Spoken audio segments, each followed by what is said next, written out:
It looks like the community is in some trouble. For those of you who don't know, I am Dave, 10-year intellectual property attorney dealing with everything from patents, copyrights, trade secrets, trademarks, and so much more. And it seems like Lanny Smith, the actual founder of Actively Black, is not too happy with the community. We're going to talk all about it here in a little bit. We are going to get off into his IG post that he just posted, I think, yesterday, really chastising the community and showing his disappointment and frustration. But before we get off into it, please hit the like button for the YouTube algorithm, as well as hit the subscribe button for to be a part of the IP community. To the extent that you are not a part of the IP community, we have a ton of things going on.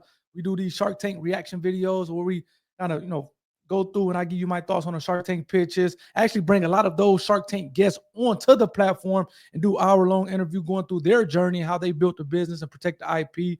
We do kind of these current event breakdowns, which is the subject of the video today.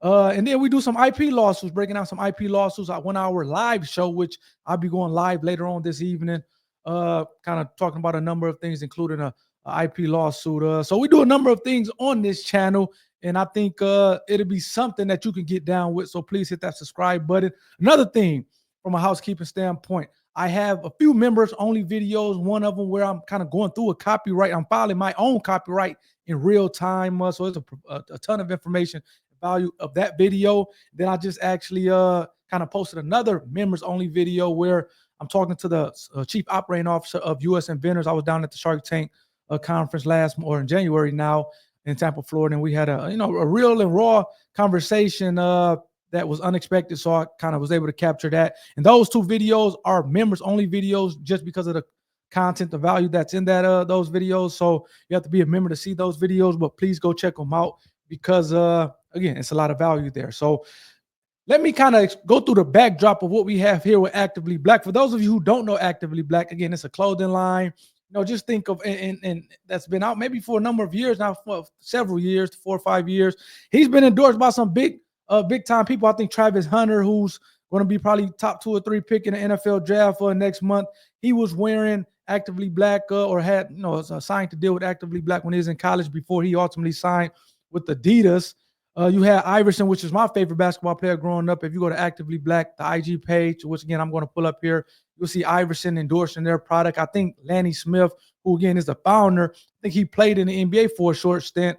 It seems like him and Iverson have a pretty good relationship from those NBA days. So Iverson helps endorse the products. And then he's been kind of crowned by some of the OGs in the game. Think of Damon John, who had FUBU back in the day.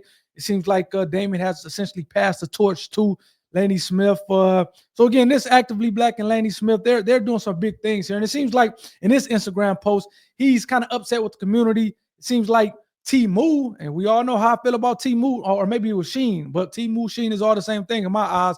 You know how I feel about Shein. It seems like they were allegedly selling Actively Black gear on their website for essentially pennies on the dollar or at a fraction of the price that Actively Black actually sells clothing items for. And again, we're going to pull up the cease and desist letter that it seems like Lanny Smith and his attorneys at Actively Black sent to Shein, saying, hey, you are essentially using our products without authorization. Like I said, Lanny Smith just kind of lit into the community. And I have a few thoughts on this one. Number one, again, I mean, I'll get off into those thoughts here in a little bit, but let's pull up the IG post and we're going to go through it here. So again, this is Lanny Smith, L. Smith 23. Again, apparently this is going to be his last time addressing this, as it shows here. You can see here where it says Shein U.S. Services LLC unauthorized use of Actively Black's Inc. trademark. So again, we talk about IP over here, and this is a trademark situation. And like I said, seems like the attorney sent this to Shein U.S. Services. It seems like he blotted out a lot of the body content in the body, but it says our firm represents Actively Black, an innovative company offering premium quality athleisure, wearing apparel, and then it kind of goes on to say other things, but it's blotted out. So it seems like your boy Lanny, he kind of posted this on his IG, and let's see what he says to the right. He said this will be his last time addressing this. Our attorneys have sent the cease and desist letter to Shein official for the blatant ripping off of the Actively Black brand. But I'm not even mad at the bootleggers. I can't control that. I'm mad that my own people are choosing to go shop at Shein and others to buy fake Actively Black gear instead of actually buying it from the Black owned brand that created the gear. Now, look it. I'm gonna bring it back on myself for a second. And this is what I was going to get off to earlier before I stopped myself. I'm not a big proponent of kind of, I'm just not a big proponent of kind of sectoring off a community or making good for a particular community and then expecting them or being disappointed when they don't support you. Again, obviously, Lanny and the team over there, Actively Black, is doing some phenomenal things with the clothing line, and I think they make dope clothing.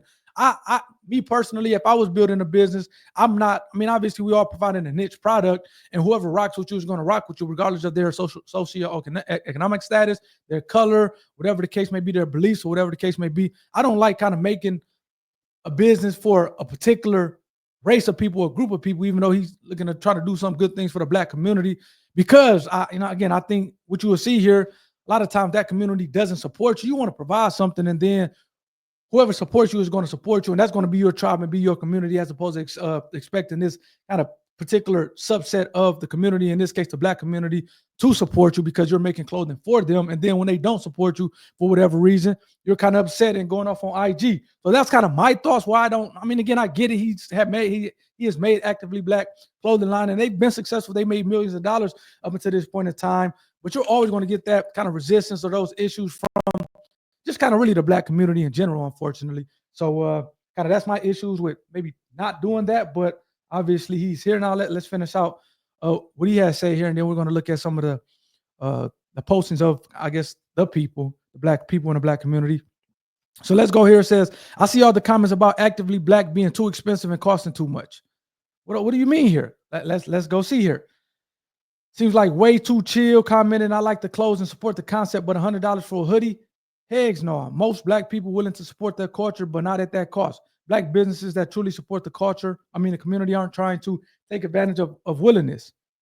So that's kind of, one person from the Black delegation. Here's Will the barber. They diddled the price. So being Actively Black looks expensive. I'll stay inactive. So again, just going to show you how, unfortunately, and you're going to get a lot more supporters than non-supporters, but it seems like he's getting a fair amount of people in the Black community talking about the price, which is kind of why he's making that post. Here's another one. We always try to overcharge our own people. A t-shirt, a effing t-shirt from what I'm considering is a startup company at $50. Y'all crazy. I won't support, but good luck. That's somebody else. Let's go here. I love the gear, but it's too expensive. They would sell way more if they reduce the price. I love short Black businesses. And again, like I said, I think the gear is dope. You see here some of the gear. Again, you see here some of the gear. It looks sweet. And even I like that hoodie with the sleeveless hoodie. So, the gear is actually pretty dope. So let me go back here.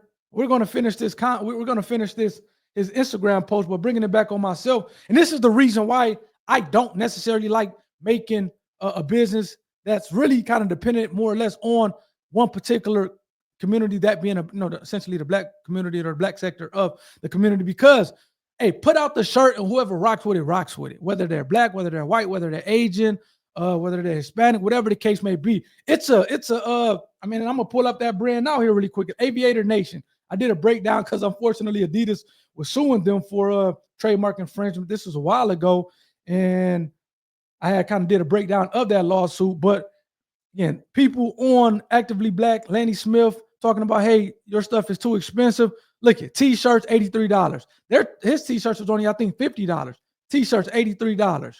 And this company, Aviator Nation, was founded by a woman, and she's made, the company's worth hundreds of millions of dollars, and she makes millions of dollars a year just having a dope brand. Look at hoodie, $189, almost $200 for a hoodie. So that's my issue. Hey, put out and listen to everyone who's looking to go into a business, particularly a clothing business, but this can apply really to any business.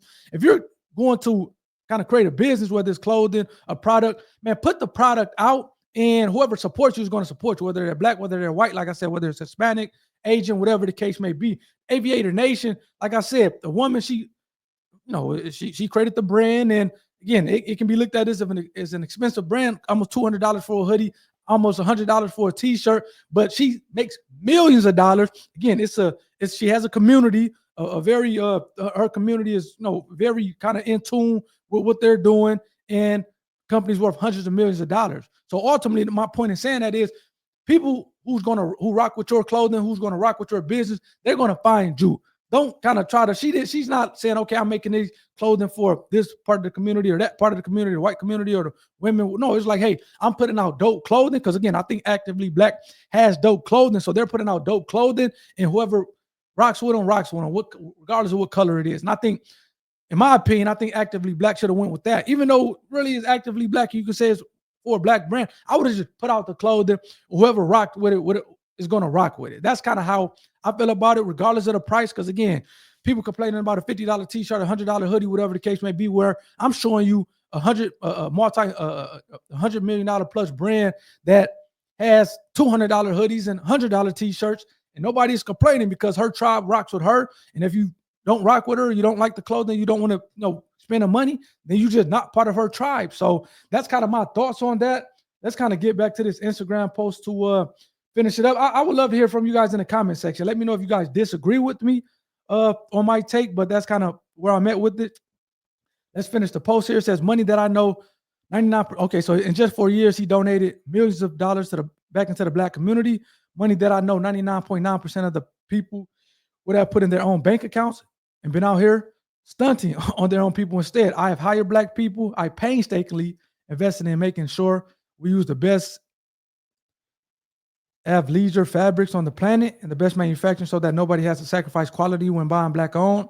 I will line up Actively Black products next year to Nike, Puma, Adidas, or anybody so we can make and wear something and be proud of not only what it represents, but the quality. Where do y'all think the money comes from to produce the best quality and hire black people and give back so much money to the black community?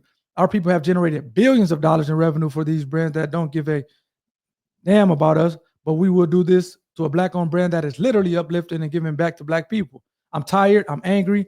I'm going to find some time to unplug and reassess what I'm doing. There are times when it feels like a lost cause. I could have enriched myself personally, but I chose to build this for my people and have to keep dealing with this.